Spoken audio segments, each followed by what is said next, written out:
Emilio Inostroza Sepúlveda nació en el año 1910, acá cerca de Temuco, en Huichahue, camino a Cunco. Era hijo de campesinos de la clase media agrícola de Cautín.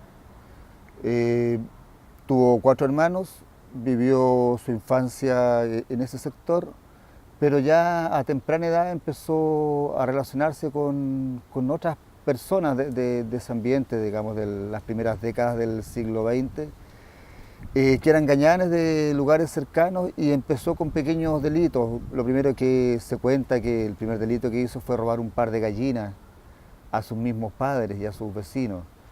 Posteriormente robó un caballo, y con ese caballo se fugó él de ahí de la faja de Huichahue y empezó a cometer sus tropelías.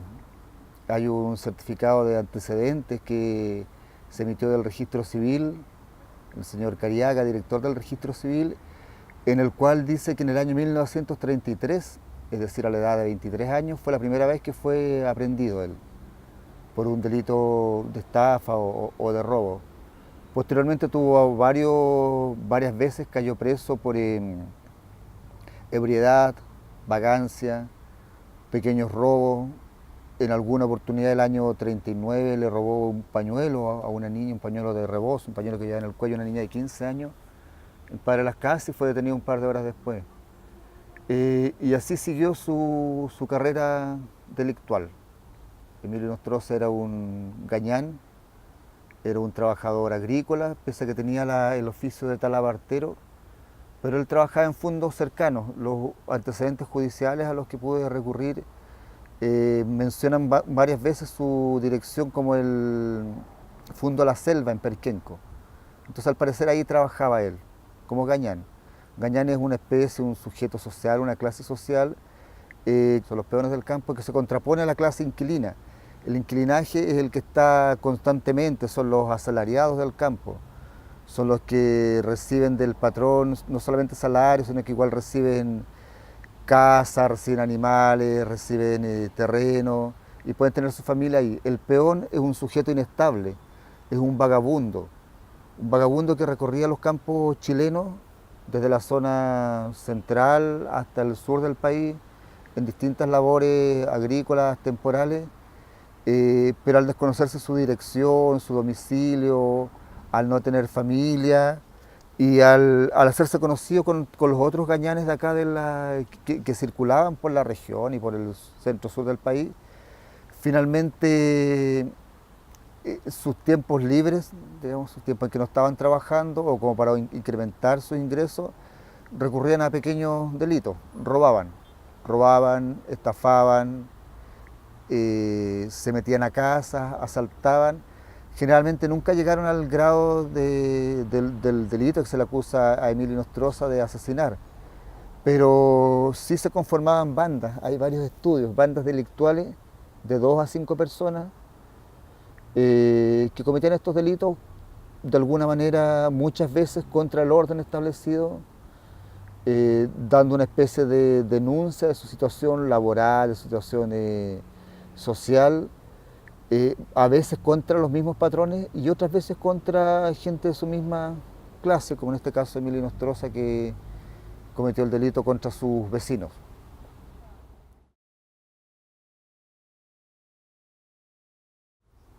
El delito en sí fue concertado en junio del año 41 en una cantina en Vilcún.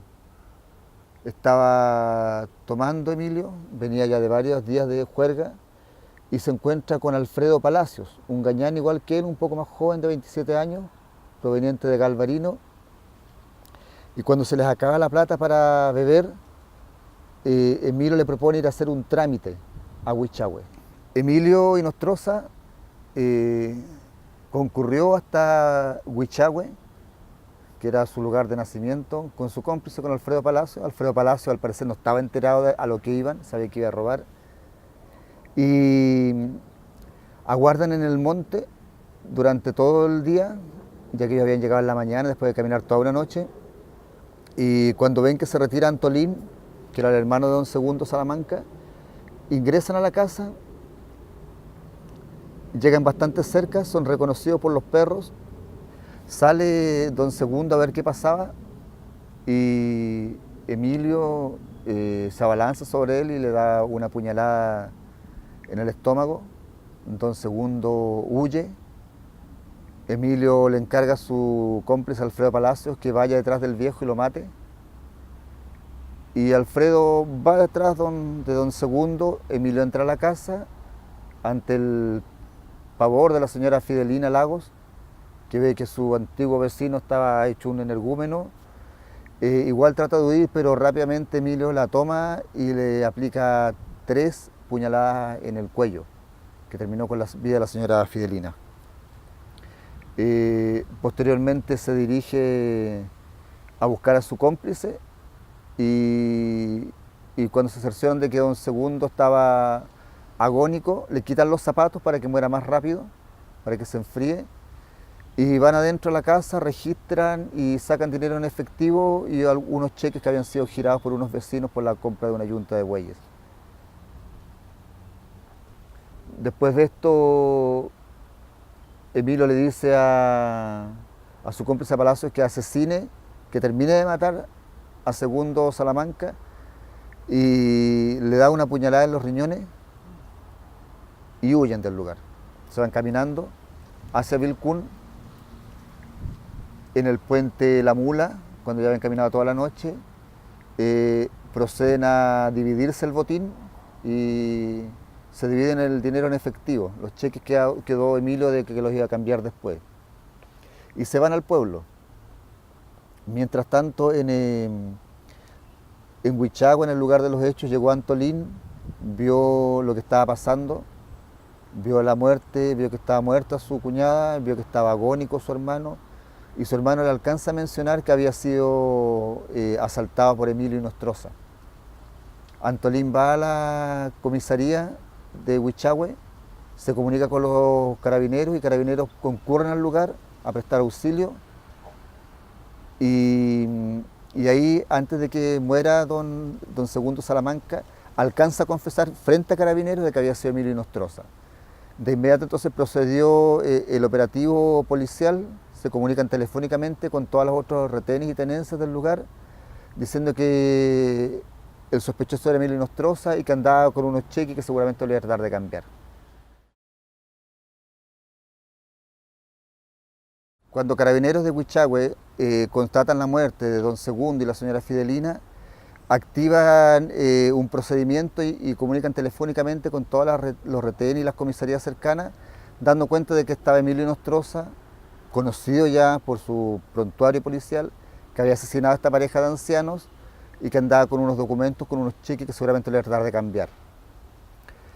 Y efectivamente fue así. Emilio Inostroza llegó a Vilcún, se fue donde la señora Elsa de la Fuente, una antigua conocida de él, fueron a tomar malta con Palacio, estuvieron bebiendo con el dinero del botín que ya se habían repartido. Después Emilio Inostroza salió, se fue a comprar ropa, se fue a comprar unas camisas, unos calzoncillos y un sombrero. Alfredo Palacio igual en algún momento fue a comprarse ropa para gastar el dinero. Y como ya estaban avisados, los carabineros habían dado el aviso igual a los comerciantes de que seguramente iban a hacer un cambio de cheque, para mala fortuna de Inostroza, de Emilio Inostroza, él fue a comprar a la tienda del alcalde de Vilcún, el señor Aranguis. Y el señor Aranguis rápidamente se dio cuenta de que lo que estaba comprando este sujeto Inostroza, que además iba en estado de ebriedad a comprar, y seguramente con manchas o con manchado todavía del homicidio, altamente sospechoso, lo deja coger algunas cosas, le recibe el cheque, le da un poco de dinero en efectivo, le dice que después se lo va a cambiar y va a la trastienda y avisa a carabineros. Carabineros rápidamente concurre al lugar, va el carabinero Urbano Sepúlveda, joven carabinero de 21 años, y le dice a Emilio Inostroza que lo acompañe a la comisaría. Inostroza le dice que lo va a acompañar, salen hacia afuera, se da cuenta de que va a ser detenido y se zafa del carabinero Urbano Sepúlveda y huye por las calles de Vilcún con la manta de Castilla que le había robado a su víctima. Y empieza la persecución. Urbano, carabinero, dispara al aire 5 veces, no le quiso disparar al cuerpo. Después, como Emilio Nostroza seguía arrancando, se suman algunos civiles a esta persecución. Emilio Nostroza se va por la línea del tren. El carabinero Urbano Sepúlveda le dispara. En su declaración dice que le quiso disparar a los pies, pero con tan mala puntería que le disparó en el hombro. Y ahí, herido en el hombro, Emilio Nostroza sigue huyendo y entre varios civiles lo interceptan y ahí es detenido finalmente en la línea del tren. Pero dio la lucha hasta el final, él no se dejó detener fácilmente. Y ahí es llevado a la comisaría. En la comisaría ya estaba Alfredo Palacios, que había sido detenido previamente, cuando estaba a punto de irse a una casa de huifas a remoler con este dinero. Y ahí confrontan las declaraciones y Emilio Nostroza siempre asumió toda su culpa y Palacios siempre eludió su culpa.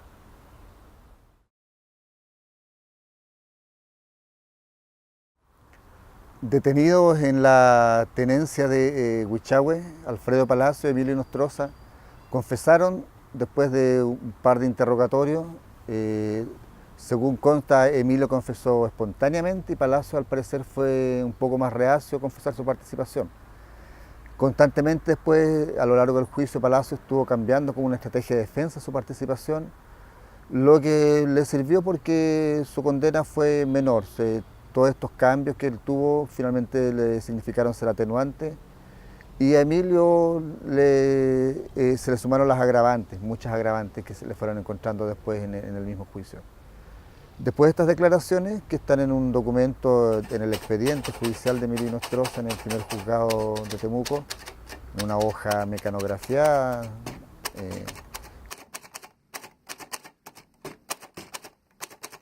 son llevados a prisión y comienza el juicio. En ese momento la gente de Temuco y de los alrededores se conmocionó por la dureza y la crudeza del homicidio, de los antecedentes, de que eran personas conocidas, de que fueron varias veces apuñalados. El mismo informe del doctor Geber, que fue el que hizo las autopsias, fue determinante en decir que había sido la misma arma y la misma mano quien asesinó a los dos ancianos. Los dejaron agonizantes. Entonces hay una serie de agravantes que hicieron que la gente volcara su furia, porque la gente de Temuco ya a esa altura, en el año 1941, ya no quería más ser la frontera incivilizada y bárbara del país, sino que querían que llegara el progreso efectivamente. Entonces sujetos como Emilio Nostroza, Alfredo Palacios u otros bandidos que aún asolaban esta región, significaban eso, pues significaban el recuerdo constante de la violencia. Empezaron a juntar firmas, muchas firmas para que se le diera la máxima pena a Emilio Nostroza principalmente. Dicen que incluso hasta la mamá firmó para que Emilio Nostroza lo fusilara. Y esa fue la condena después de escuchar las declaraciones de los testigos. Todos decían que Emilio Nostroza era una persona de malos antecedentes, que no tenía domicilio fijo, que tenía mala conducta, que siempre fue malo. Los carabineros que lo arrestaron, los carabineros que fueron a ver el cadáver de don Segundo y la señora Fidelina, y su entorno en general, el entorno dijo que Emilio Nostroza lo culparon y lo condenaron. Y después solamente el juzgado ratificó esta condena en primera instancia, en segunda instancia y después en las apelaciones la Excelentísima Corte Suprema igual confirmó la sentencia. Tras estar 2 años en prisión, Emilio Nostroza recibió la noticia de que el último recurso que había presentado su abogado, un mal abogado, parece un tinterillo, fue rechazado. Fue rechazado porque no había los antecedentes suficientes. Emilio Nostroza, como dice ahí mismo en su poema, él alegó siempre una mala defensa, agregó siempre que él había llevado una mala vida, que había sido llevado por el mal camino, y demostró arrepentimiento cuando estuvo en la cárcel. Él empezó a trabajar, trabajó en su oficio antiguo de talabartero para un comerciante de la zona, se casó con Ernestina, que era su mujer, pero formalizaron una relación. Se casó 2 días antes de ser fusilado. Y llevó una buena conducta. Estuvo 1 mes en capilla, literalmente en capilla, quiere decir, concurrió a la capilla de la cárcel para expiar sus culpas. Y finalmente, después de esta vida de bandidaje que había llevado Emilio Nostroza, eh, cambia su actitud ante la cercanía de la muerte.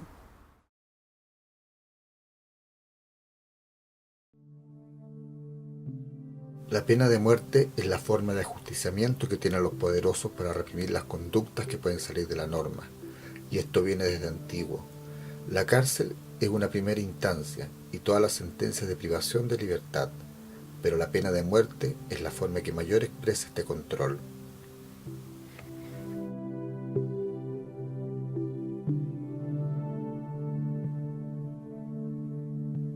Por otra parte, el pueblo piadoso en este caso, el que concurre aquí a la tumba de Emilio, y más bien quienes erigieron a Emilio como un santo popular, ellos le otorgaron el perdón, así como Jesús perdonó a Barrabás, como Jesús perdonó a otros ladrones, a agitadores y a prostitutas, porque el pueblo empatiza con la desgracia del otro, porque el infortunio está visible y es tangible, es que perdonaron a Emilio.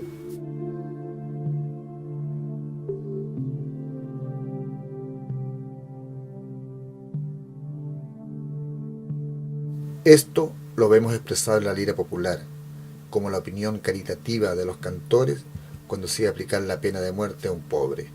Para el pueblo, el fusilamiento, el ahorcamiento, el decapitamiento o cualquier otra forma de pena capital es un exceso de crueldad que incluso priva la posibilidad de la rehabilitación. Si en algún momento el pueblo pidió la cabeza de Emilio, ya que se sentían amenazados por sus actos de vandalismo, ellos mismos variaron, trasladaron su opinión al ver la redención del sujeto en la cárcel.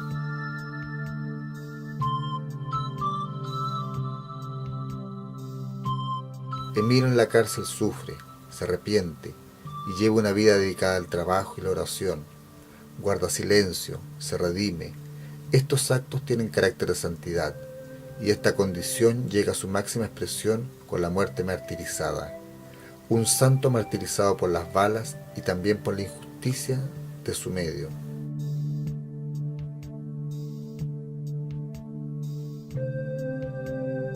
Y esta pequeña historia, los 800 días de la redención, tienen relatos paralelos en la Biblia, en un texto ampliamente conocido por el pueblo piadoso y cuyas palabras, enseñanzas y relatos son considerados como verdades incólumes.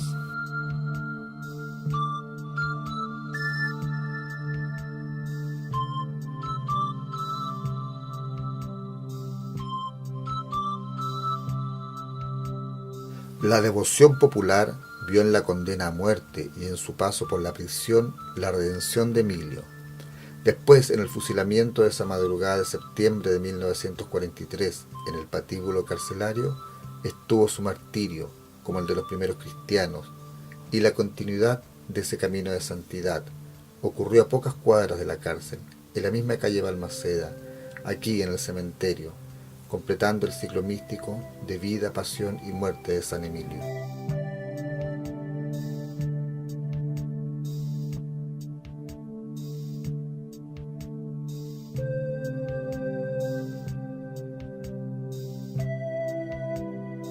Este mismo proceso, a veces místico y a veces terrenal, de la conversión de un bandido en un santo popular, vive una suerte de realidad alterna y mucho más mundana.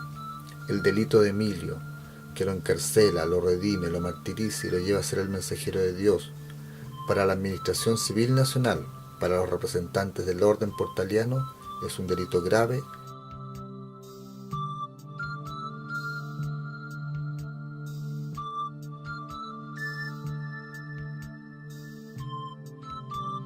Emilio mató y robó y debe pagar.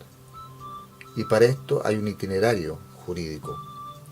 Una vez ya sentenciado y afirme con la sentencia capital, se le comunica al alcaide de la cárcel y éste hace los preparativos.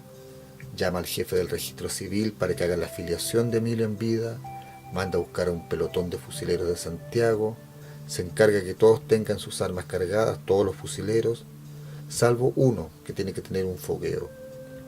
Prepara el escenario de la muerte, vigila que se lo asista espiritualmente, hace que diga su nombre ante el pelotón, que se presente, lo llevan engrillado y vendado, da la orden de fusilamiento, pide al médico que compruebe la muerte y pide que se le tomen las huellas dactilares post-mortem. autoriza la entrega del cuerpo para su entierro. Todo esto lo registra en un acta que firma. No hay santidad que valga. En el mundo terrenal, el que acaba de dejar Emilio, solo tienen valor los papeles y las balas. Es el pueblo el que lo hará beato después.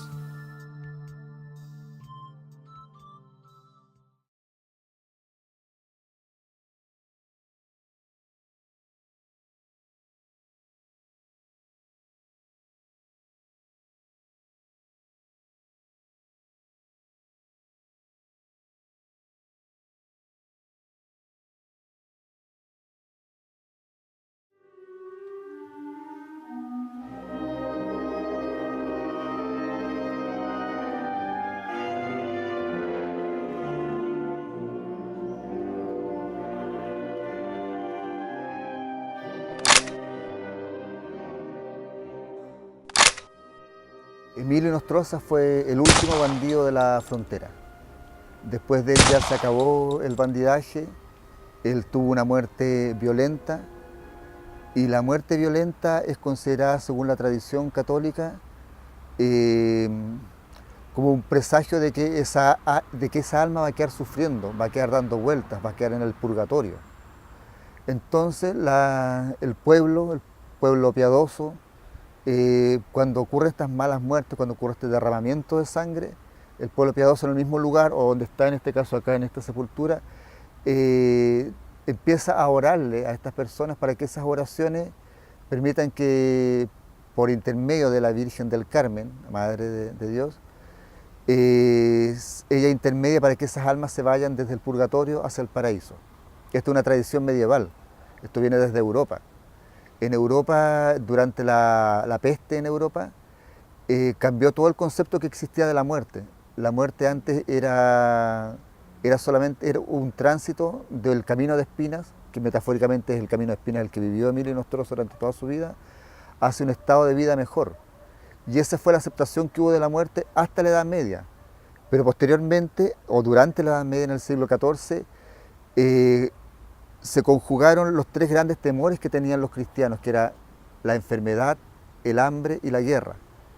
Y en un lapso de 20 años ocurrió la guerra de los 100 años, una gran hambruna y la peste bubónica en Europa. Entonces, los cristianos que poco sabían de estos escritos filosóficos de San Agustín y Santo Tomás, vieron la cara de la muerte, vieron que la muerte era algo cercano, vieron que la muerte podía acontecer al lado, vieron que nadie escapaba de la muerte, que nadie escapaba de la peste bubónica, de morir y agonizar en las calles y que se revienten las pústulas y morir entre retorcijones. Ante eso, adquiere otra connotación la muerte adquiere un rostro. 29 años llevo, trabajo sepultando, pero ahora este último tiempo estoy de vigilante. Esta es la fosa común del cementerio general. Y aquí hay gente de escasos recursos que se pillan y se empiezan a sepultar en esta. Se van colocando, pongámosle, uno, otro, 3, 4, hasta 5, a 6, 7 allá en alguna sepultura. Entonces así se van llenando, hasta cuando ya no quede, después se vuelve al principio y se sigue haciendo lo mismo para acá. Yo creo que aquí hay más gente muerta aquí que en Temuco, vivo, por la cantidad de años que tiene el cementerio este. Está el papá del alcalde presente ahora, don Miguel. Tenemos a la señora Selva Saavedra, tenemos a una señora Lírica, y a don Emilio, que es el más concurrido, Emilio Nostroza. ¿Y por qué es más concurrido? Porque dice que hace milagros, pues, vienen a pagar manda y por lo que nosotros pensamos que a lo mejor puede ser, porque como le vienen tanta placa que tiene que ser su agradecimiento, a lo mejor él es un intermediario hacia el padre. Una vez vino un caballero, pidieron una autorización al municipio y pusieron unas cositas, yo no sé, unas rayos que chicharrean, unas cajitas así que chicharrean ahí, y le preguntaron y contestaron ahí, que sí, que no, y ahí le preguntaron si él hacía milagros y él dijo que no, que era nuestro Señor que hacía los milagros, que él era intermediario nomás. ¿Y era la voz de una persona adulta, de un joven? De un joven. joven, se notaba la voz joven de un joven. Es así como existió durante la Edad Media, que después se trasladan a la tradición cristiana popular en América, los bailes, las danzas de la muerte, vale decir, la única manera que el pueblo tenía de poder comprender el dolor de la muerte y lo aleatorio de la muerte era representándole, la representaba mediante estas danzas macabras.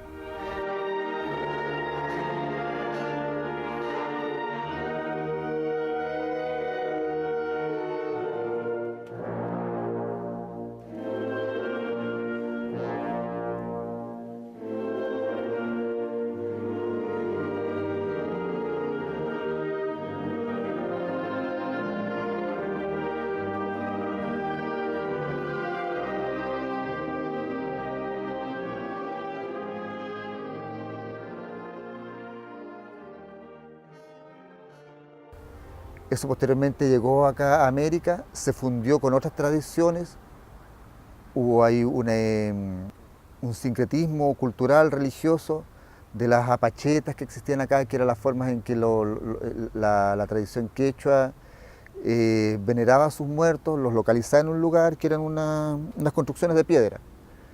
El pueblo mapuche igual siempre se sintió cercano a sus muertos, por eso siempre pensaban que estaban al lado, que estaban cerca y que podían conversar. Y así las distintas tradiciones indoamericanas sentían la cercanía de la muerte.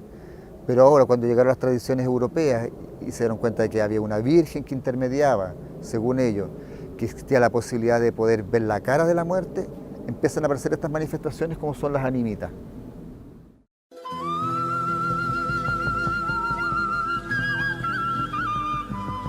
La religiosidad popular es planteada como una forma de liberación del pueblo de las formas opresoras de la sociedad y de la misma iglesia católica europea que venía cargada desde el viejo continente con toda esta culpa, esta vanidad, este panteón de santos virtuosos.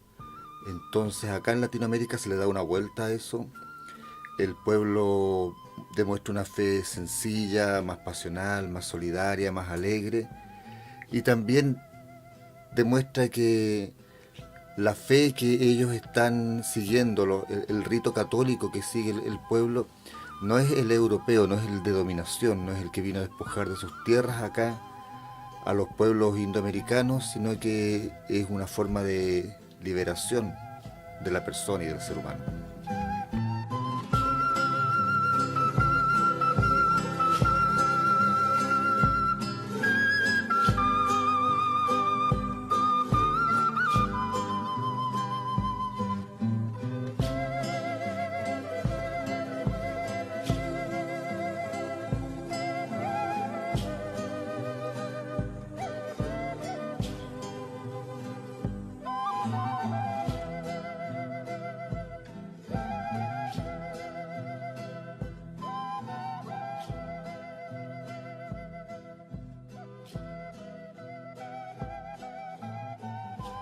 Según lo que cuentan, el folclorista Oreste Plat y según lo que cuentan otros estudiosos del fenómeno en esos años, a los pocos meses de estar acá empiezan a llenarse de placas, la gente empieza a orar primero para que él se pueda ir al cielo, y cuando está en el cielo, Emilio devuelve ese favor, concediéndole favores a quienes le oren, pero no son mandas, son favores, eso hace mucho hincapié a la gente. Él es un intermediario de Dios para conceder favores. Cuando lo iban a fusilar, él no quiso que lo engrillaran ni pusieran nada, él quería ver morir, cómo murió él, para ver igual como él mató a su abuelita. Pues mi hermano estuvo preso en la cárcel el 73, entonces mi mami le hizo una manda de que caso podían soltar y saber de él porque no sabían nada de él. Así que parece que como a las 12 de la noche o al otro día parece, tuvo noticia de mi hermano y le colocó una planchita.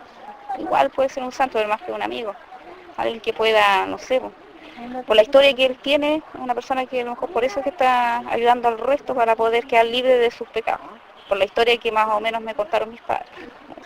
pero también tenía obras en la escuela al interior de la cárcel. Los alumnos hablaban mucho de la historia de Emilio Nostroza. Entonces, decían que realmente hacía milagros, y debe ser porque la prueba está en todos estos testimonios que uno ve aquí, porque la gente agradecida y por eso las coloca. La gente que lo conoció le empezó a pedir favores. Yo he sido uno de los que le ha pedido favores y me lo ha concedido. Favores de salud, de repente de dinero, problemas de amor. Entonces él va solucionando.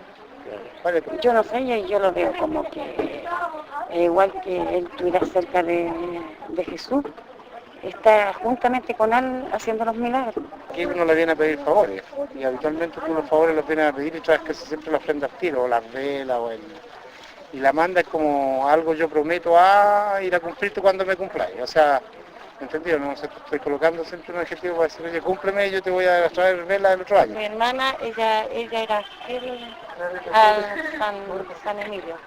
Y las veces que veníamos, o sea, los favores que ella le pedía siempre se los cumplía. Entonces, después yo crecí y también hago lo mismo. Porque realmente cuando pido un favor, San Emilio, gracias a Dios, me lo concede. Esa es la historia de Emilio y Nostroza Sepúlveda. La animita más importante del sur de Chile, el personaje o el ser mítico más importante del panteón temuquense. Hay otros, hay unas novias y hay otros personajes, unas serpientes que pasan en el río Cautín, pero el más importante de todos esos seres mitológicos es Emilio Nostroza, que pasó de ser un bandido de poca monta a ser un ser que se redimió en la cárcel, y después la fe popular y la piedad del pueblo lo convierte en un santo no oficial. Él no está canonizado oficialmente por la Iglesia Católica.